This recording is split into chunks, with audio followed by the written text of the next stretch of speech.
মিয়ারের এই প্ল্যান বুঝছে ইয়ানফাই। তখন ইয়ানফাই ভাবে আমি যে কোনো মতে আমি এখান থেকে বাঁচতে হবে, ওর প্ল্যানে পড়া যাবে না। তখন ইয়ানফাই তার এক বোতল ওষুধের বিনিময়ে ইয়াং এনার্জির ফায়ারবল স্টোনটি কিনে ফেলে।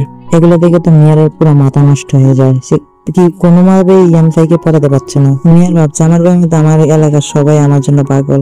তখন সে হার নামিয়ে তার ইয়ানফাইয়ের পিছে পিছে জঙ্গলে চলে যায়। মিয়ার ভাবছিল এই জঙ্গলে সে ইয়ানফাই তার কাছে আসবে, কিন্তু ইয়ানফাই তো তার কি প্ল্যান যে জঙ্গলে সে তো জানে ইংল্যান্ডের লোক তার পিছে পিছে আসবে তাকে আক্রমণ করার জন্য। তখনই ছুরি দিয়ে তাদেরকে আক্রমণ করে। ইয়ানফাই মিয়ারকে কোলে করে নিয়ে লম্বা একটি লাফ মারে। তখনই তারা একজন আরেকজনকে দেখছিল। তখনই সাইড থেকে শাওফিং আসে তার আরেকজন ব্রাদারকে নিয়ে। তখনই শাওফিং বলে মিয়ার তুমি এখান থেকে চলে যাও, আমার শত্রুতা ইয়ানফাইয়ের সাথে। যেটা শুনে মিয়ার তাদেরকে অ্যাটাক করতে যাচ্ছিল, তখন ইয়ানফাই তাকে বাধা দেয়। ইয়ানফাই বলে তোমার চিন্তা করতে হবে না, ওদেরকে আমিও দেখছি। তখনই মিয়ার বলে শাওফিং এর সাথে যে টাও আছে না, ও কাইন রিয়ালমে 5 লেভেল আছে, তুমি হয়তো পারবা না, তুমি ওদের সাথে পারবা না, তুমি হয়তো পারবা না, আমি তোমার সাহায্য করবো, আমি তোমার সাহায্য করবো। হয়তো তোমার সাথে শত্রুতা, কিন্তু আমাকে ঠিক কোনোভাবে মারতে পারবে না, আমি ওদের আটকাবো, তুমি এ ফাঁকে এখান থেকে শুধু চলে যাবে। মিয়ারের কথা শুনে ইয়ানফাই মানা করে দেয়, বলা যখন আমি দুর্বল ছিলাম তখন আমি হার মানি নাই, আজকে মানবো না। এখন তো আমি আগের মতো দুর্বল নাই, এখন তো আমি অনেক শক্তিশালী হয়েছি, এখন কেন আমি পিছু পা হবো? এই জঙ্গল আমি একলা রেখে তোমাকে যাবো না, কারণ জানি না এই দুজন তোমার সাথে কি করতে পারে। যেটা শুনে মিয়ার পিছের দিকে চলে যায়। এগুলো থেকে দূর থেকে টাও বলে এখন তো ইয়ানফাই তুমি তো এখন হেলে যাবা, তোমার এখন কি হবে? ওখানে যাওয়ার জন্য আমাকে দোষ দিও না, কারণ আমি ওখানে পাঠাবো। ইয়ানফাই বললেন না না, আমি তোমার দোষ দিব না, এখন ঠিক আছে, এখন কথা না করে ফাইট করো। ইয়ানফাইয়ের কথা শুনে শাওফিং অনেক রেগে যায়। তখনই তার তলোয়ারটি বের করে নেয়, বের করে ইয়ানফাইয়ের দিকে পয়েন্ট করে ধরে। এগুলো থেকে ইয়ানফাই তার এনার্জি রিলিজ করতে হয়, কিন্তু এই এনার্জি ফ্লেম স্টোনটি তার সকল এনার্জি চুষে নিয়েছে, যার কারণে সে তার পাওয়ার অ্যাক্টিভেট করতে পারছে না। এইসব আচরণ দেখে টাও তখন বলে তাড়াতাড়ি ওকে শেষ করে দাও, এটাই সুযোগ। তখনই তারা জন ইয়ানফাইয়ের উপর হামলা করে দেয়। এটা থেকে ইয়ানফাই টাওয়ার উপরে একটি ঘুষি মারে, যার কারণে সে অনেক দূরে গিয়ে পড়ে। তখনই শাওফিং তার ছুরি দিয়ে ইয়ানফাইয়ের উপর আক্রমণ করে দেয়। ইয়ানফাই ছুরিটা এক হাত দিয়ে ধরে ফেলে। শাওফিং অনেক টান ছিল, কিন্তু ছুরি কোনোভাবেই ইয়ানফাইয়ের হাত থেকে ছুটছিল না। শাওফিং বলে এর আগের বারে তো এরকম কারণে তুই বেঁচে গেছে, এবার আর বাঁচবে না। বলে তার ছুরির মধ্যে থেকে আরেকটি ছুরি বের করে ইয়ানফাইয়ের উপর অ্যাটাক করে দেয়, যার কারণে ইয়ানফাইয়ের ভিতরে থাকা ওই ডিমনটি অ্যাক্টিভেট হয়ে যায়। ইয়ানফাইয়ের শরীরে অনেক পাওয়ার রিলিজ হচ্ছিল, যার কারণে ইয়ানফাই অনেক পাওয়ারফুল হয়ে যায় এবং তার সাথে সাথে সে অনেক পাওয়ার রিলিজ করে ইয়ানফাইয়ের শরীরে কন্ট্রোল নিয়ে নেয়। তখন ইয়াং এনার্জির একটি ড্রপ বানিয়ে শাওফিং এর উপরে আক্রমণ করে, যার ফলে শাওফিং ওখানে মারা যায়। যেটা থেকে তাও অনেক অবাক হয়ে যায় এবং রেগে গিয়ে বলে তুমি আমার ভাইকে মেরে ফেলেছো, আমিও তোমাকে ছাড়বো না। এটা বলে ইয়ানফাইয়ের উপর অ্যাটাক করে দেয়। ইয়ানফাই কোনোভাবে কাউন্টার করে দূরে সরে যায়। এত এনার্জি ইউজ করার জন্য ইয়ানফাইয়ের উপরে কন্ট্রোল করতে পারছে না, যার কারণে এই ডেমনটি ইয়ানফাইয়ের শরীরের ভিতরে চলে যায় এবং ইয়ানফাইয়ের নিচে পড়ে যায়। ইয়ানফাই এই অবস্থা থেকে মিয়ার তাকে বাঁচাতে সামনে এসে যায় এবং তাও বলে মিয়ার এখান থেকে সরে যাওয়ার সামনে থেকে। তখন এই ইয়ানফাই ভাবছে সে একজনকে মেরে ফেলেছে, তখন তার খারাপ লাগছিল। ইয়ানফাই ভাবছে ওই ডেমন গোস্টটি তার শরীরে কন্ট্রোল নিয়ে ফেলেছে, যার কারণে সে একজনকে মেরে ফেলেছে। তখন ইয়ানফাইয়ের মাইন্ড স্পেসে দেখি ওই গোস্টটি বলতেছে অনেকদিন পর একজনকে মেরেছি, বলে এই মজাটা অনেক ভালো, মানুষকে মার আর ফিলিংসটাই আলাদা। এটা শুনে ইয়ানফাই অনেক রেগে যায় এবং বলে তুমি ওকে কেন মেরেছো? যেটা শুনে ওই গোষ্ঠী বলে আমি যদি তোমার সাহায্য না করতাম তাহলে তুমি মরে যেতে, তাই জন্য আমি ওকে মেরেছি, তুমি তো আমাকে ধন্যবাদ দেওয়া উচিত, তুমি তো তা না করে তুমি কি বলছো? সমস্যা না, আরেকজন বাকি আছে, ওকে দুজনে মিলে ওকে মেরে ফেলি চলো। যেটা শুনে ইয়াঙ্গাই বললে আমি কারো জান নিতে পারবো না, আমাদের এটা হবে না। ওই গোষ্ঠী বলি তুমি যদি জান না তাহলে সে তোমার জান নিয়ে নেবে, পাওয়ারফুল হতে জান তো নিতেই হবে, এটা তোমার পার্সোনাল ম্যাটার, তাতে আমার কি? তোমার হাতে সময় অনেক কম, তাড়াতাড়ি ডিসিশন নাও, তোমার ওই বন্ধু অনেক বিপদে আছে, তাড়াতাড়ি ডিসিশন নাও। তখন ওই মিয়া টাওর সাথে ফাইট করতেছিল, তখন টাও তাকে একটা লাথি মেরে দূরে ফাটিয়ে দেয়। মিয়ার অবস্থা অনেক খারাপ হয়ে যায় এবং টাও তাকে লাস্ট একটা ফিনিশ দিতে যাবে, তখন ইয়ানফাই এসে ধরে ফেলে। ইয়ানফাই সে তার গোস্ট পাওয়ার অ্যাক্টিভেট করে তখন টাওকে একটি ঘুষি মেরে তাকে দূরে ফাটিয়ে দেয়।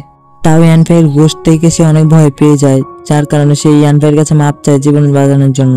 ইয়ানফাই তার কথায় রাজি হয়ে যায় এবং তাকে ছেড়ে দেওয়ার সিদ্ধান্ত নেয়। তখনই টাও পিছন থেকে ছুরি নিয়ে ইয়ানফাইয়ের উপর অ্যাটাক করে দেয়। অ্যাটাকের ফলে ইয়ানফাইয়ের পেটে দিয়ে ছুরিটা ঢুকে যায়, আর ইয়ানফাই অনেক আঘাত পায়।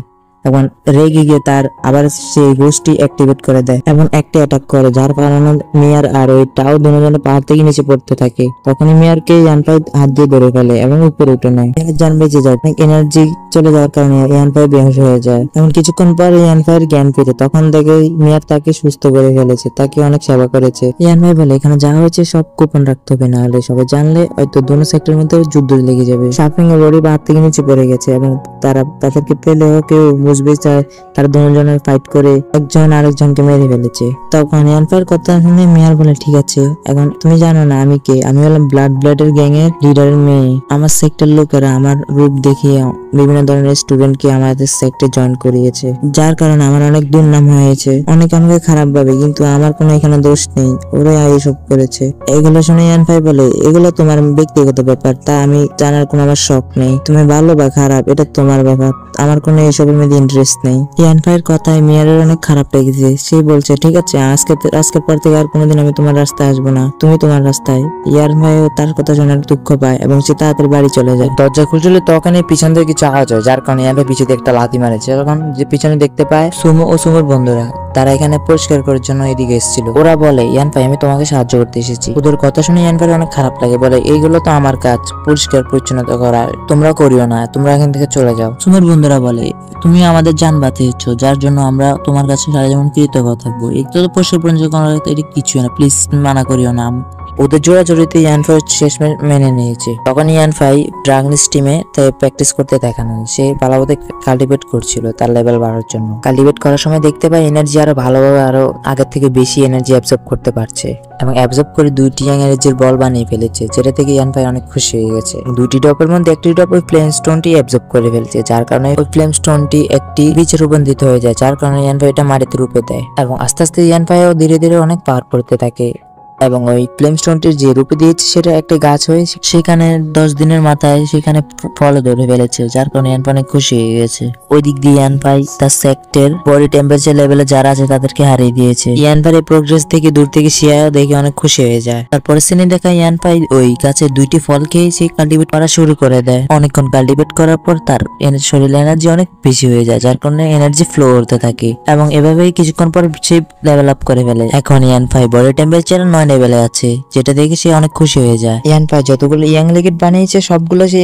ব্রেক থ্রুর জন্য শেষ করে ফেলেছে। এখন তোর কাছে কোনো ইয়াং লিকুইডের কিছুই নেই, যার কারণে ওর কাছে টাকা নেই, কি করবে ভাবছিল। তখনই তার মাথায় একটা বুদ্ধি আসে। সে ভাবছে সে তো ইয়াং এনার্জির ফুড সিট কিনতে পারে, সে সহজে বাজার থেকে এনার্জি ফুড কিনতে পারবে। সে তখনই বাজারে চলে যায় এবং দোকানদার কাছে কিনতে যায়, কিন্তু দোকানদার বলে ব্লাড গ্যাং গ্রুপেরা তারা সবগুলো গিয়ে সিট কিনে নিয়ে চলে গেছে, আমার কাছে আর নেই। তুমি এক কাজ করো, তুমি ওদের কাছে যাও, ওরা মাইনিং এরিয়াতে আছে, তো ওখানে গেলে পাবে, কিন্তু তুমি যেতে পারো না কারণ তুমি আউটসাইডার। তুমি একটা কাজ করো, তুমি 2 মাস অপেক্ষা করো, তারা 2 মাস পরে বের হয়ে আসবে, তখন তুমি নিয়ে নিও। দোকানদারের কথা শুনে ইয়ানফাই ভাবছে আমি তো এতদিন ওয়েট করতে পারবো না। ইয়ানফাইকে টেনশনে দেখে তখন দোকানদার বলে, তুমি মিয়ারের সাহায্য নাও, কারণ মিয়ার তোমাকে অনেক পছন্দ করে, সে কোনো না ভাবে তোমাকে ম্যানেজ করে দিবে এবং ও তো তোমাকে মাইনিং এরিয়াতেও নিয়ে যেতে পারবে। আমি শুনেছি এই এরিয়াতে একটি ম্যানশন আছে, ওখানে কার সাথে দেখা করতে এখানে এসেছে, তুমি কাজ করো, তুমি ওখানে গিয়ে ঘুরে আসো। এগুলো শুনে ইয়ানফাইয়ের মনে পড়ে যায় সে ওদিন মেয়ারের সাথে যে ব্যাপারটা করেছে, যার কারণে মেয়ার হয়তো আজকেও সে সাহায্য করবে না। সে ভাবছে তবু একবার চেষ্টা করে দেখি যদি হয় আর কি, এবং সে কিছুক্ষণ পর ম্যানশনের বাইরে মেয়ারের অপেক্ষা করতে থাকে। ইয়ানফাই আওয়াজ শব্দ শুনে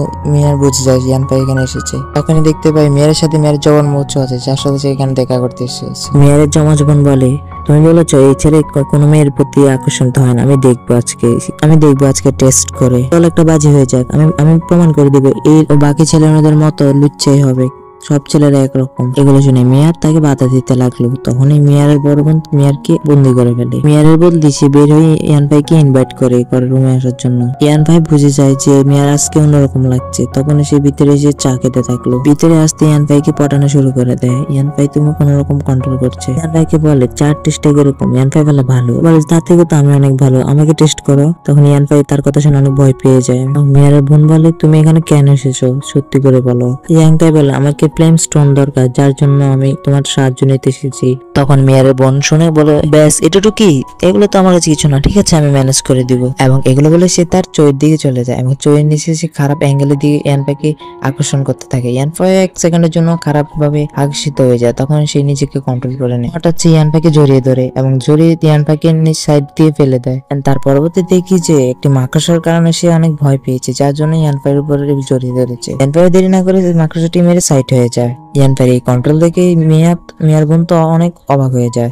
সে ভাবছে ইয়ানফাই হয়তো অনেক ভালো, যার জন্য সে এরকম সুযোগ হাতছাড়া করে ফেলেছে। এরপরও ইয়ানফাইয়ের প্রতি একটু সন্দেহ থাকছে তারপরে সে তার পা দেখাচ্ছে ইয়ানফাইকে, বলছে আমার পাটা মস্কে গেছে, প্লিজ আমার পাটা একটু ঠিক করে দাও, আমার ঠিক করলে আমার একটু ভালো লাগবে। ইয়ানফাই ওষুধ লাগিয়ে দিয়ে ব্যান্ডেজ লাগাতে থাকে। তখন মিয়ার ভাবছে ইয়ানফাই এরকম ইয়ান ভাই আমার প্রতি তো কোনো ফিলিংস নাই, আমি চাই না আমার ছোট বোনের কাছে আমি হেরে যাই, আমি ভালোভাবে টেস্ট করবো। এবং মেয়ারের বোন হার মানছে না, তখন সে আরো ভালোভাবে ইয়ান ভাইকে পাঠাতে চেষ্টা করছে। ততক্ষণে মেয়ারও জ্ঞান ফিরে এসেছে, তখন সে দেখে যে স্টিক টিক করে রেখেছে, যার কারণে সে লড়তে পারছে না এবং কোনো উপায় না পেয়ে সে তাদের কথা শুনছে। ইয়ান ভাই উঠে বলে, তুমি মেয়ার হতে পারো না, মেয়ার কখনো এরকম আচরণ করে না, সত্যি করে বলো তুমি কে? ইয়ান ভাইয়ের এই কথা শুনে মেয়ার বোন বলে, ঠিক আছে, তোমার যদি বিশ্বাস না হয় তুমি প্রমাণ করে দেখাও, আমি যে মেয়ার না তার প্রমাণ দাও। এটা শুনে ইয়ান ভাই টেবিলের উপরে থাকা ওই চায়ের কাপটা হাতে নিয়ে দেখায়, যে বলে যে এই চায়ের কাপে মেয়ারের লিপস্টিকও লেগে আছে এবং তার গন্ধ আছে। ইয়ান ভাইয়ের এই কথা শুনে মেয়ারের বোন বলে, ব্যাস এটুকুই প্রমাণ? এবং তার বদলে ইয়ান ভাই বলে, ঠিক আছে দাঁড়াও, আমি আরো প্রমাণ দেখাচ্ছি। মেয়ের আচার আচরণ বাচ্চাদের মতো, কিন্তু আপনার আচার আচরণ বাচ্চাদের মতো না। আপনি সবাইকে রোমান্টিক ভাবে সবাইকে অ্যাট্রাক্ট করার চেষ্টা করেন। যেটা শুনে মেয়ের বোন মনে মনে অনেক খুশি হয় এবং সে আরো শুনতে চায়। ইয়ান ভাই বলে, আপনার শরীরের গন্ধ আর মেয়ের শরীরের গন্ধ একরকম, কিন্তু দুটোই অন্যরকম, আলাদা ফিলিংস আসে।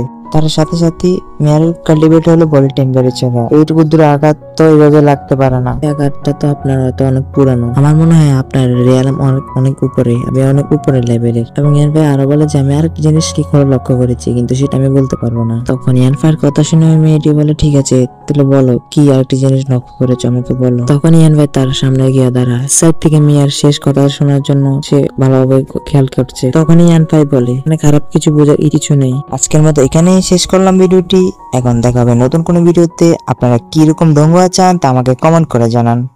সবাইকে আল্লাহ হাফেজ।